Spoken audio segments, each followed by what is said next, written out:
Izin dok mau bertanya, menaikkan daya tahan tubuh dan makanan yang harus dihindari yang menderita karsinoma nasofaring. Saya belum paham nih dok, ini penyakit apa nih? Ya, Karsinoma. karsinoma itu bahasa awamnya kanker, Pak.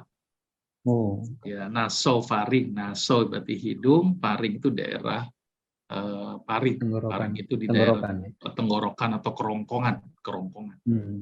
Jadi kanker di daerah antara hidung dan kerongkongan, makanya disebut dengan kanker nasofaring.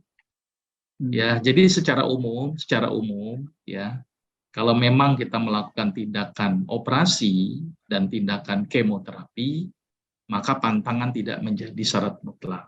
Karena toh kankernya diangkat dan kanker yang sisanya pun dibunuh dengan kemoterapi.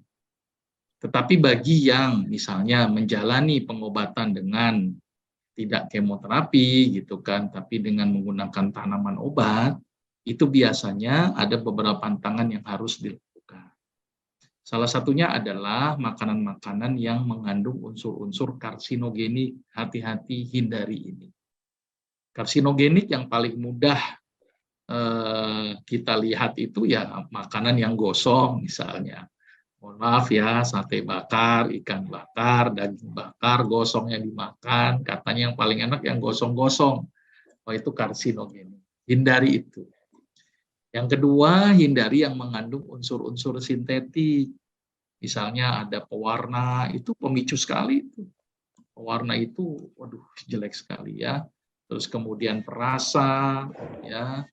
Terus kemudian apalagi pengawet-pengawet, lah itu dihindari. Itu beberapa makanan yang sangat-sangat buruk untuk penyakit kanker.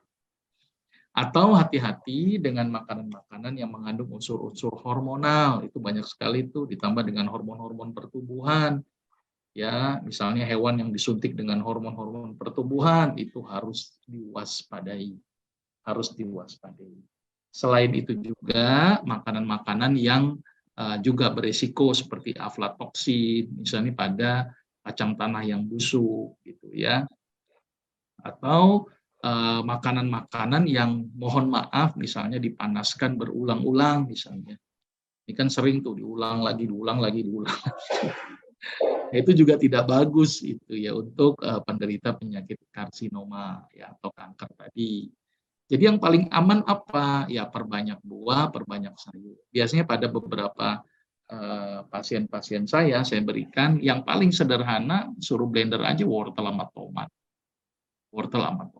Ya itu yang paling mudah, sederhana, murah, tapi cukup efektif untuk melindungi sel-sel yang tidak terkena kanker. Bahkan sel kanker itu sangat tidak senang dengan kondisi basah di dalam tubuhnya. Maka itu perbanyaklah sayur. Saya merekomendasikan sayur diperbanyak. Yang paling mudah ya tadi wortel sama tomat. Ya. Terus kemudian makanan-makanan yang tinggi gula ini juga harus diwaspadai karena sifat dari sel kanker itu senang dengan gula. Gula itu senang banget itu. Ya. Gula di sini adalah gula sintetik ya. Jadi harus diwaspadai karena dia glukosanya cukup tinggi. Dia dipakai untuk bikin suasananya jadi asam.